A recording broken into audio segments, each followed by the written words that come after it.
on your mic. It's on. Okay.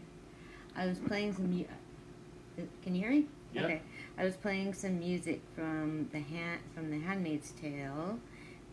It is a pretty good opera, actually. I would love to see it. I think it's a great choice for an opera. Okay, and so I was looking up a little bit more. So Too close. okay, I was looking up a little bit. So what happened was Article 370 of India's constitution guaranteed special rights to the Muslim majority state, that's Kashmir, including the right to its own constitution and autonomy to make laws on all matters except defense, communication, and foreign affairs. I kind of said that, but this is explaining it a little better.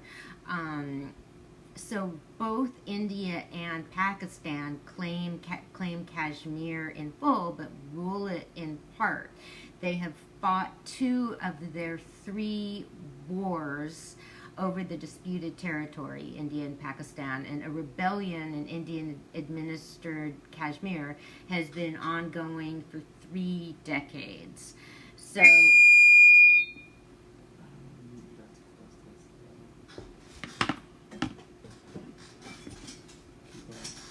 okay, so there's real concern about human rights. The military is beating people up there. So it is not a good scene over there. So okay, so that is Kashmir. Okay, so we were starting to get to Yemen, and so the separatists have taken control of the port city, and so that was an area, and that's important because that was an area where humanitarian supplies have been blocked. And okay, so they have the government itself characterized the seizure of Aden as a coup, and so the United Nations is saying that Britain, the U.S., and France is complicit in war crimes in Yemen by arming and providing support to a Saudi-led coalition. Well, we knew that, okay, United Nations. You've been saying this, okay? But since there's nothing anybody can, they have, the Saudi-led coalition starves civilians. 80% of the population of Yemen are in need of humanitarian assistance, and the Saudi-led coalition just launched a series of airstrikes on a detention center. So nothing really good to report from there. So okay, so far as like European migration, a group of 40 migrants rescued by a German charity ship have landed in Malta and will be taken care of by other EU member states after a deal negotiated by Berlin. The people were rescued from a small boat off the Libyan coast by the ship Alan Kurdi. So Alan Kurdi was a little boy who drowned. Who drowned, and do you remember that there were pictures of his body like all over the world that got a lot of publicity for the refugee crisis, but his family didn't like that. It's one of the things that's pointed out that it's one of the things that happens with the Western media, because they very seldom show pictures of dead white kids. They show pictures of dead not white kids. So because it's a real cultural taboo in a lot of places to show pictures of dead bodies, but the Western media is not doesn't really hesitate about that when it is not somebody that looks like them. I mean, it's a real cultural taboo, and so here's people who are grieving their relative, but then they need to see their body over and over. So that was a real issue with Alan Kurdi. I mean, I remember that very clearly, and I don't know. I mean, it just seems like it doesn't even really. That was a big. Oh God, that was like classic Facebook. Okay, because that was one of the things. That's one reason I really don't follow people on Facebook. Remember that kept getting posted on Facebook and posted on Facebook and posted on Facebook, and it's like, come on, we all know this is terrible. Okay, I don't need to keep looking at pictures of this child. So. Anyway, this boat was named after little Alan Kurdi, and so we've talked about this before. The migrants were rescued and then sailed to Italy, but was banned from Italian waters, which Italy has been doing. So. Italy's far-right interior minister, Matteo Salvini, has reluctantly authorized 27 migrant children rescued at sea to disembark from a charity vessel anchored in limbo off Lampedusa Island for days. We'll give him a fucking medal. Oh, man. Like, meanwhile, we have, children children in detention centers here in the United States. And I suppose they're not in boats, but they are not being taken care of as they should be. So, okay, so that's the migrant situation over in Italy, and so here's Ethiopia. The government of Ethiopia has launched a 5-year national roadmap to end child marriage and female genital mutilation. So the plan costed $94 million. It outlines key strategies and interventions the government and its partners intend to implement in order to achieve the goal in 2025. Okay, so that's good. Okay, so that's sort of, to me, that's a good way to do it, because you can't just, this is a huge problem. You can't just say this is bad, we need to get rid of it. You have to make some plans. You have to have some specifics. So this is what they've done. So there's 5 strategies for achieving that. There's empowering adolescent girls and their families, community engagement, including with faith and traditional leaders, because that's what you have to do. You have to go into a community and work with the people who are there and the people who are respected and trusted. You can't just, the government can't just come in someplace and start telling people what to do. The government can't do it, and neither can foreign NGOs. You need to form relationships with people who have relationships. Enhancing systems, accountability, and services across sectors. So what that would mean, for example, would be like connecting health clinics with schools, or like, say, if keeping track of, okay, if somebody is like, if somebody gives birth to a baby girl in the hospital, you need to connect with other services to try and support the family to not do female FGM. So creating and strengthening an enabling environment and increasing data and evidence generation and use. So that's good. That's really, and it's that can be very difficult. So for, because in communities with things like child marriage and FGM, it's not like they're necessarily going down and getting a marriage certificate from the courthouse. So you have to try and get numbers and track people. So funding from the roadmap will come from the government's budgets, commitments from development partners, the private sector, and community-based initiative. So that's smart, make a plan, have some specifics, and be realistic, okay? Because this is a big, complicated thing. And so, make a 5-year plan is good, because that's like enough time to really see changes, because if you just like put in a year on something, you're not gonna make, not much is really happen in a year. So, okay, what's also happening in Ethiopia was a 3.8 million year old skull of an early human has been excavated. A discovery that has the potential to change the understanding of human evolution. It revealed it's a presumed ancestor because a skeleton or skull that was found in the species famously represented by Lucy, the celebrated Ethiopian partial skeleton found in 1974. That's kind of funny. That's the celebrated skeleton. Okay, she's not just a regular old skeleton. She's a celebrated skeleton.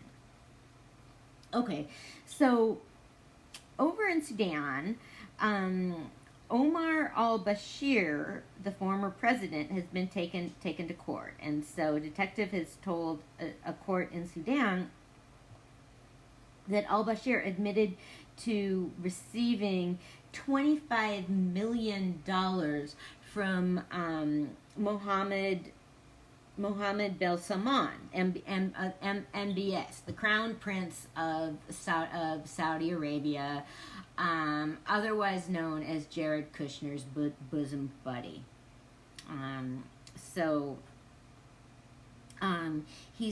Omar al-Bashir has been charged with corruption and illegally possessing foreign money. So speaking from inside a cage, that's how they do that in some places. They have al-Bashir admitted receiving millions of dollars from Saudi Arabia, but added that he did not personally benefit from the cash. Well, then who did? Okay, he has a team of 100 lawyers.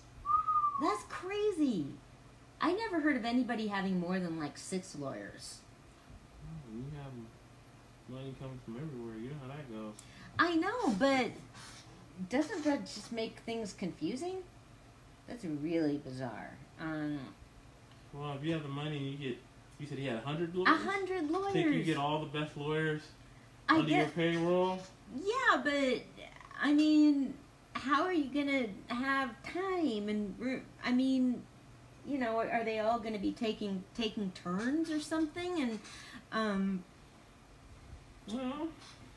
Mm-hmm. Yeah, the best. If you buy the best lawyers, I guess you, like I said, I mean, just like down here. If you just think about it, if you got all the best lawyers, you want, but a team, like six lawyers, like you want like maybe 3 lawyers or having more than 6 lawyers is just. If you have enough money. But it's not about it. But that's not what it's about. I mean, it seems like. You want to have, you want to have a real tight, unified defense. And so, if you have 6 people working on something, you can get everything covered. If you have 100 people working on something, how are you going to keep it all together? He probably don't have 100 people. He probably, depending on what the case is. He just said he has a team of 100 lawyers. A team that are working on this one case? Yes. I don't know, man. Hey. Like I said, you have all the best lawyers in the area. Yeah, but they're not going to, I see your point in what you're saying, but that's maybe his strategy was if he buys up all the lawyers. If nobody else can hire any? No one else can get them either. The other thing they're saying is that this is possibly, the corruption charges are possibly to distract from all of the human rights charges against him. So, that's a bad point about corruption. You never know. Well, yeah. You don't know I think it gets to a point so far that nobody really knows what's going on. Well, that's why you should have that's why you shouldn't have 100 lawyers, because they're all gonna how can they keep track of what each other are doing? Yeah, but buy up all the best lawyers. That nobody else is gonna get these lawyers. I know it sounds stupid. I'm just trying to think in a rich frame of mind. Yeah, but if let's just say I'm the only one that wants a Ferrari. Let's just say I'm a billionaire. What I would do is buy up all the Ferraris in that area so no one else can get one. But it. But they do stuff like that though. But say if you're gonna do it just doesn't make sense if you're gonna do it's just too many people for one case. They're not going to be able to communicate with each other. Yeah, but they don't all have to be necessarily working on the case. I mean, I see how you're saying it. He probably said they're all on the case by how he said it.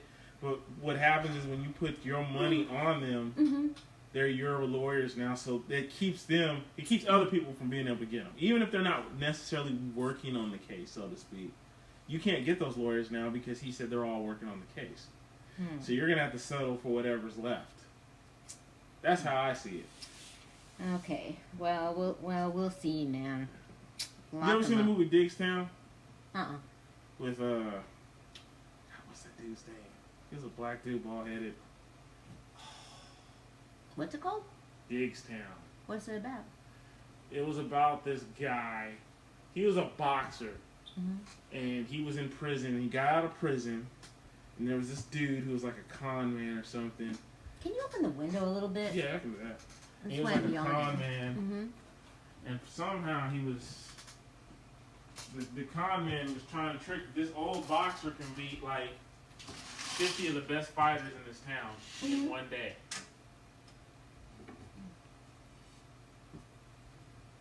And so the guy who was in the town, the one who wanted to make the deal or wanted to make this bet, he kind of bought up the whole town. Oh, well, yeah. So he made it really hard. I mean, of course, the good guy wins, of course. Of course. But he made it. What I'm just saying is he bought up the whole town. It was hard for the guy. It was really hard for them to win the 50 fights. Just put it that way. Well, sure. Okay. Okay, well, we'll see what happens with that. So, okay, a Muslim. So we've talked about this before. A Muslim woman wearing a niqab, the veil that covers the whole face except for the eyes, has been forced to leave a bus in the Netherlands following the introduction of a law that bans face covering clothing in public buildings and on transport. Okay, that just sucks, though. What are you gonna do? Throw the lady off the bus. She's, if you have to give her a citation or something, but don't what are you supposed to do? Throw the lady off the bus so she's all alone, and some lady with a bag over her head should not be thrown off a bus. I mean, it makes her unsafe. Where is she going to go? How is she going to get home? So yeah, that's just not okay. Okay, so a woman denied an education and left malnourished after being forced to work at the age of 11 has won a battle for compensation. Mary Kavanagh, 80, who lives in Hampshire but grew up in County Cork, was sent to work in one of Ireland's notorious Catholic-run Magdalen laundries. Okay, the Magdalen laundries were operated between 1922 and 1996, and that's where lots of girls and young women were sent. They were in prison there, and some of them were sent there because they'd had babies, and some just because they weren't acting right, but they were just kept as prisoners. They weren't educated. They just needed to work all the time and weren't allowed out. So the Magdalene Restorative Justice Scheme is okay because it's one of these things where people who were in the actual Magdalene laundries certain laundries were getting compensated, so it was just extended to include 14 adjoining institutions in Ireland that were doing the same thing. It will apply to women who worked in the laundries and were resident in the 14 institutions. Since the scheme was set up in 2013, 692 applicants have been paid over $26 million in compensation. They were just I didn't even know how, they were just traumatized for life. I kind of like, there's been like films and stories about it. So, okay, is that I mean, it's crazy. This was going on until 1996. Okay, oh man, so did you see the thing about the dive boat? Oh my god, this is awful. 34 people have died in a scuba diving boat. I heard about that. Oh, see, I've been on that.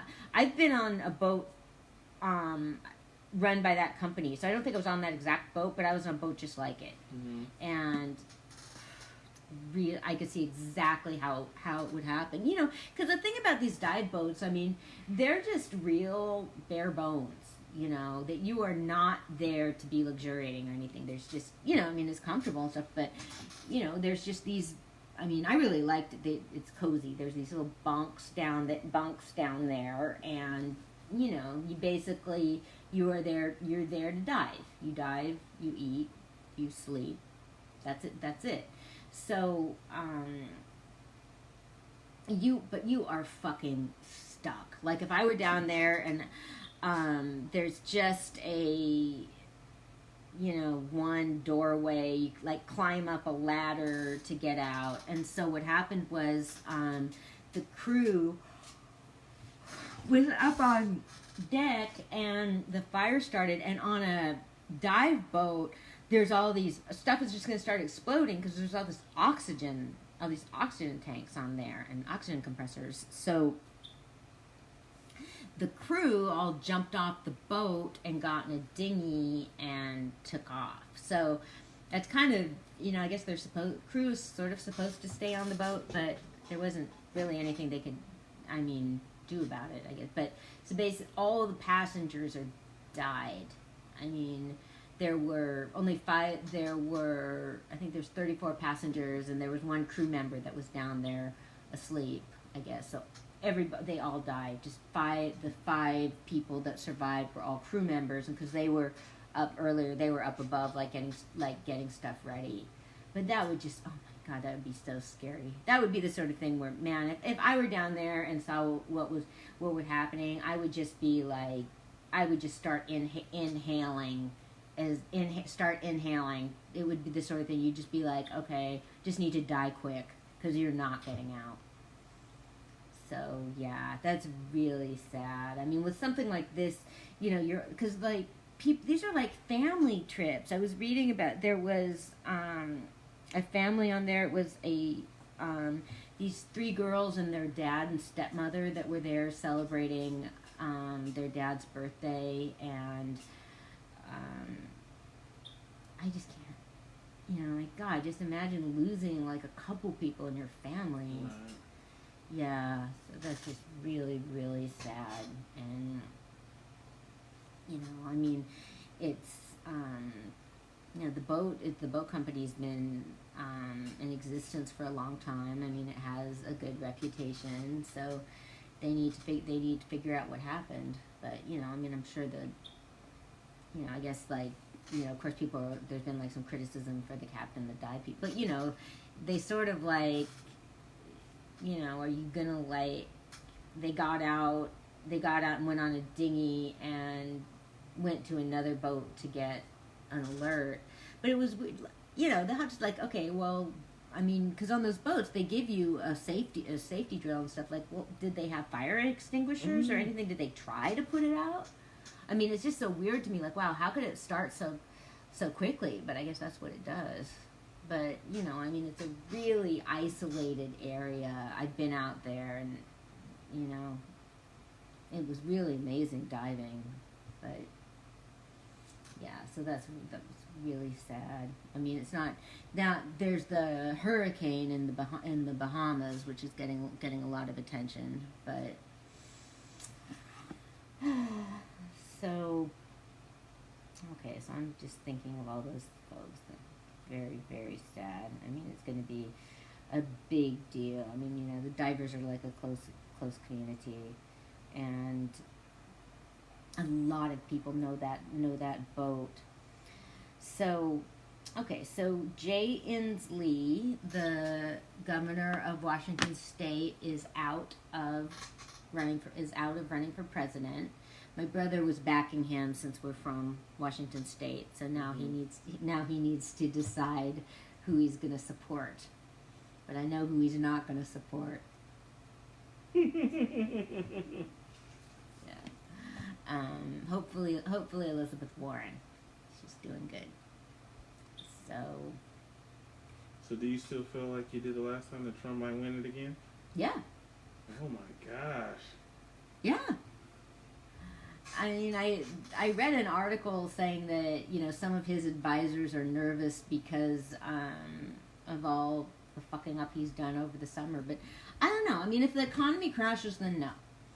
But I don't know. I mean, it just doesn't seem like there just doesn't. I mean, there's polls showing him being beaten by a Democrat, but I just okay, who? I mean, okay, well, who's doing the polling? Because I mean, the question I want to see asked is, ask Trump. There needs to be some polls about whether people that voted for him would vote for him again. Okay, because, I'm like, so what? It shows him being beaten by the Democrats. Well, it showed him being beaten by Hillary. So I don't believe that. I told my brother I told my brother about your theory. Mm-hmm. What did he say? Thought it was interesting. He's like me. He's nervous. Trump is gonna be reelected too. I just don't see it. Yeah, it's just he's like so fucking corrupt. I was just watching something like the vice president is in Ireland for a meeting, and he's staying at a Trump hotel, which is 200 miles away from the place where the meeting is. So he's having to take a helicopter there. Isn't that crazy? Like here. Supposedly, here's Mike Pence. He's supposedly this evangelist, super prop. You'd think at least he'd be, you think at least if he was such a proper guy, he would be financially honest. But guess not. So I just found out that I could get Irish citizenship because my grandfather was born in Ireland. So you want Irish? Oh, I don't want it, but my brother just told me that because our grandfather was born in Ireland. Mm-hmm. So, yeah. I mean, it's kind of an I mean, at least he was born there, but it's sort of an example to, we were talking about different people who are taking advantage of various things to leave the country, like Spain.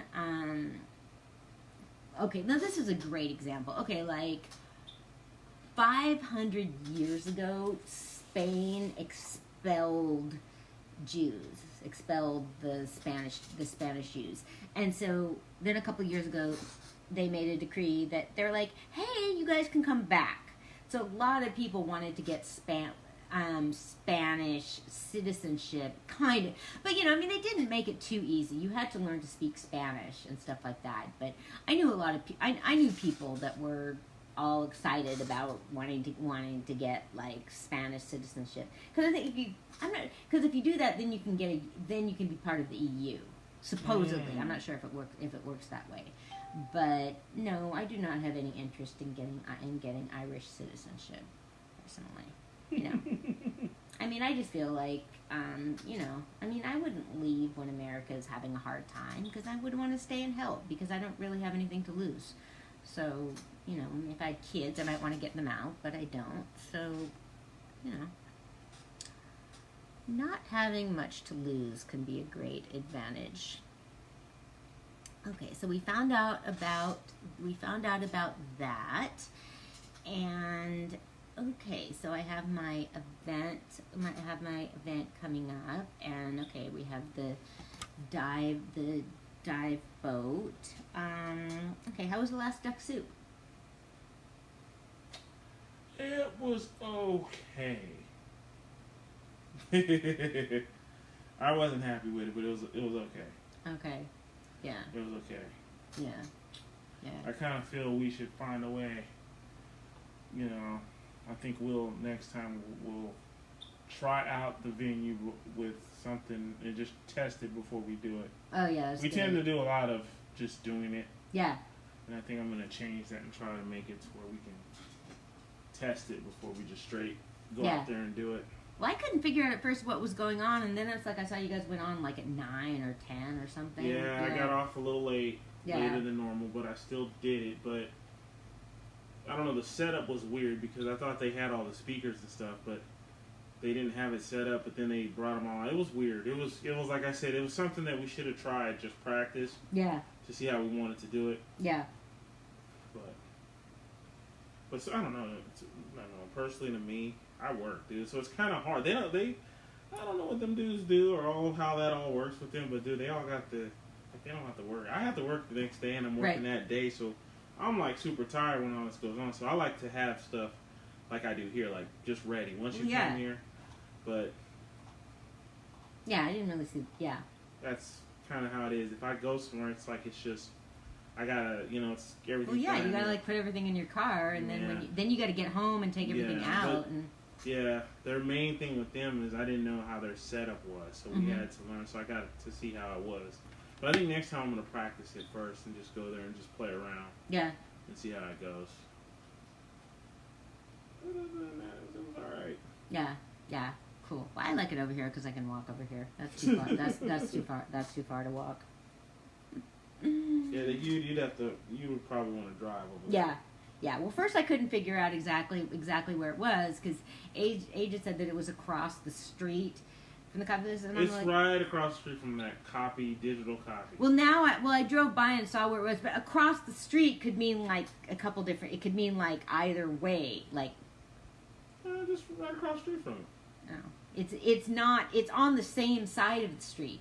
No, it's not. I'm thinking of. Oh, well, see, now I really don't know. Okay. Okay, this is what you probably saw. This is what... I know the difference. Digital copy used to be across the street, but it moved right across the street. Right. So I think there's still a digital copy sign across the street. Okay. But it's closed. That's not the digital copy. The one that's lit up, it's across from the one that's still... Okay. Because I drove and I think that's past what you're saying. Because at first I thought it was like I thought it meant like across the street, like across Sonoma. That's what. No, it technically it's across from digital copy, but digital copy used to be across the street, and they still have a sign that says digital copy. Yeah. But it's no longer digital copy. Okay. I know it's weird. So technically, it's right next to where digital copy used to be. It's technically the old building that digital copy used to be. Okay. But it's right across the street from the new digital copy, which is open. Okay. Well, I drove past the... I don't know, Matt. Yeah, because I was like... I messed up, too, like that. I'm like, I see 2 digital copies, and, Yeah. But they have... If you kind of sit there, they kind of hang at the entrance. I don't know if you drove by. You can see I did on a different day. But yeah, because they were talking about doing something on one of the nights. I was just like, no way, man. I had sent them a message and not gotten something back, and I'm just like, no, man, I don't want to go out and like not know where I'm going, because I just like don't feel, if you're like someplace like trying to find something, you're kind of a sitting duck. Right. So. I agree. Yeah. Yeah. Not gonna do that. So okay, well that will be tomorrow night. And okay, so we just saw that Congress is getting back from its recess, but it's not like we even noticed because they don't really do anything. Oh, okay, so that means that Vallejo City Council will be back. I need to work on raising money for my event. So I need to do a GoFundMe. I hate asking people for money. So. How much are they charging? Oh, it's expensive. It's expensive. Yeah. I get it. Yeah, but I had the whole I had this whole issue with me because what they should have just done. They have a way that you can just like sort of trade them, but it's good. It's got it'll be fine. I had some I wanted to just do a swap with them so that I could just make it totally free, but we're making it $10 by donation, and so I have tickets to give to people. Unfortunately, I have people helping me out because I'm always like, I don't know. I did get worried. I was like, I want people to be able to come, and then one of my friends was like, we want people to pay, so she'll be helping me out with that. So, but yeah, I got tickets for you guys. Nice. Yes, of course. And when you do these shows, do you have an area set up for where people could tip money or whatever? I'm going to. Okay. Yeah. You know what I realized also? I was like, okay, I got the place for the whole night. So I was even thinking like, theoretically we could like do a late night show. If you wanted to. I got it for the whole night. Yeah. It's up to you. I'm paying for it. If you feel like doing it, we can do it. Think about it.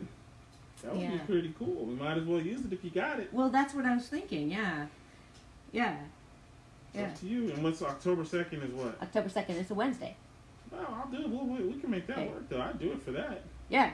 Yeah. See, we get everybody. It's because it's a duck soup night. I say you should do it. Okay. It'll be... But think about it. Just think about it first. Make sure you want to do it. I just feel like shit. I mean, if I have the place, I'm paying for the fucking place, and it's... Right. I'm just saying. But we can do it. I would want to do it. That would be fun. So. Okay. But if you were going to do it, you have to find out soon so that way Age can get some people to come. We can... Yeah. If you got something that big, you might as well get the people to come, so... Yeah. Because the show's going to start at 10, and the movie is... the show starts at 7, and it's 2 hours, and so then we'll be having people talking afterward. But see, I want there to be time for people to talk just as much as they want to. So this would kind of be a late night thing. I don't know, man. I don't know. So, yeah, that would be sort of funny. Like switch gears. See, I'm sure there'd be people from the show that want to stick around too. Right. Hopefully. So, okay. Well, that's a possibility. Okay. So, I've been reading about A. Phillip Randolph, the Union leader, like another real great figure in the civil rights movement. So I've been reading about his life, and he was born in Florida. He was the son of a minister, and one of the funny things was he was trained as a he was an incredible speaker, and the reason was he had wanted to be an actor. He had trained as an actor, but his parents wouldn't let him because that wasn't respectable. So that's why he was such a great soapbox orator. So he went to New York. Apparently, he could not hold a job. He kept getting fired from jobs, and he was a socialist, and one of the things that was happening during World War I was major crackdowns on what people could say. And so in World War I, he was saying basically black people, he was basically saying another black people, we shouldn't go fight this war because why should we fight for this country? Because we're we have Jim Crow right there and everything. So he got thrown in jail for that.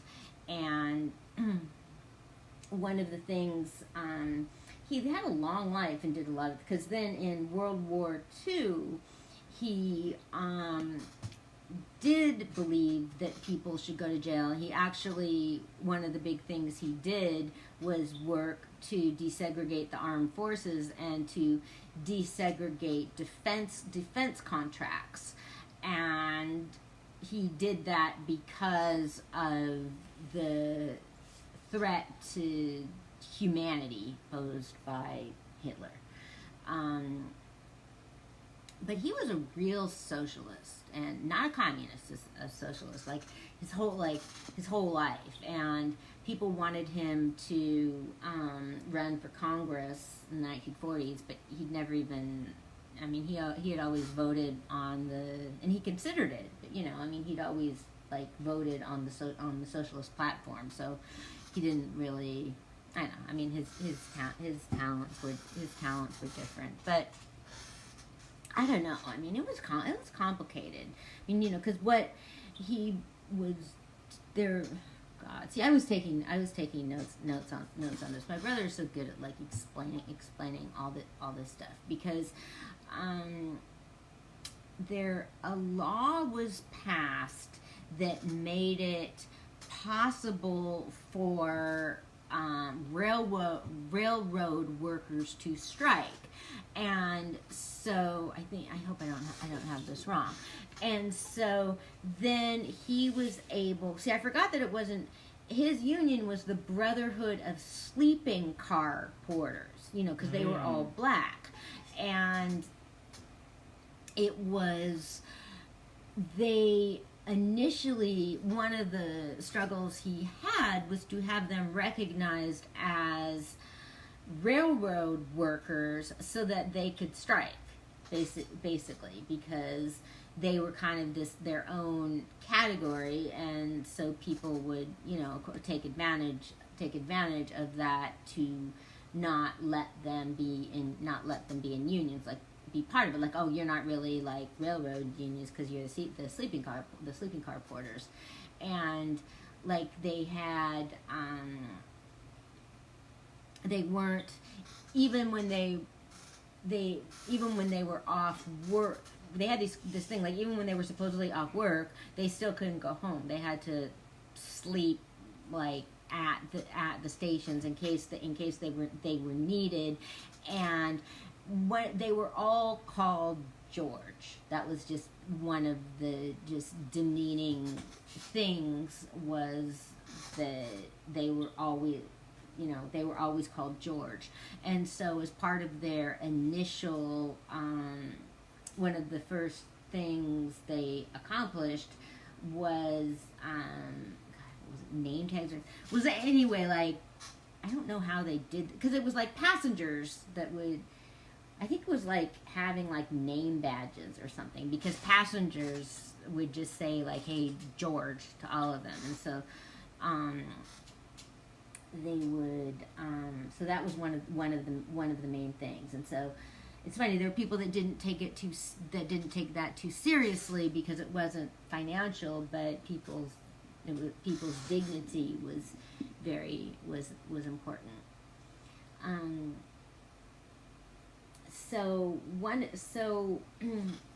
Then one of the things he was doing was getting the Brotherhood of Sleeping Car Porters into recognized, getting them in, okay, because there was the American Federation of Labor and the Congress of Industrial Organizers.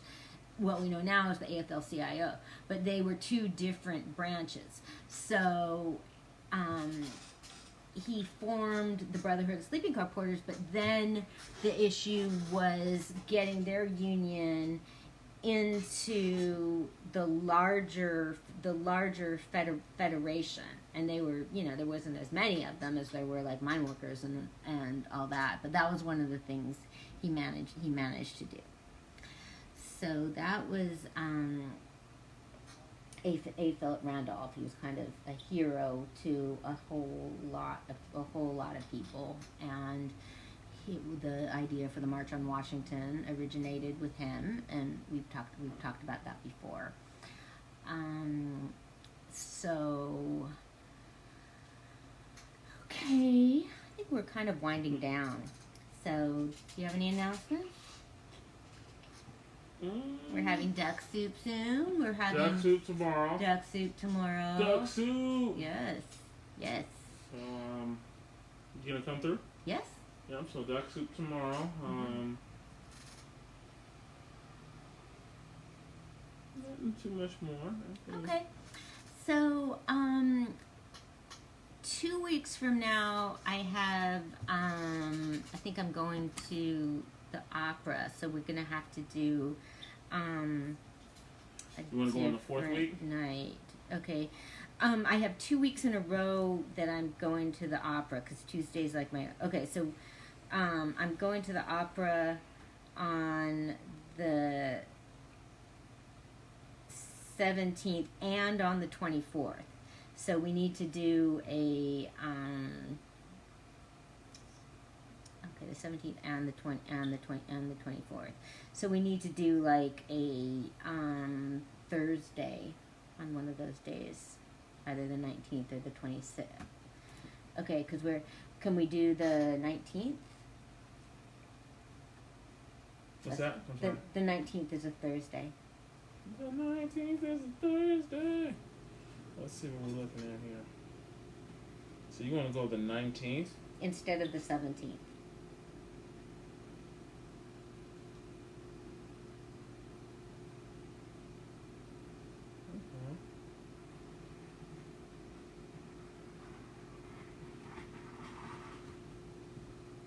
Okay.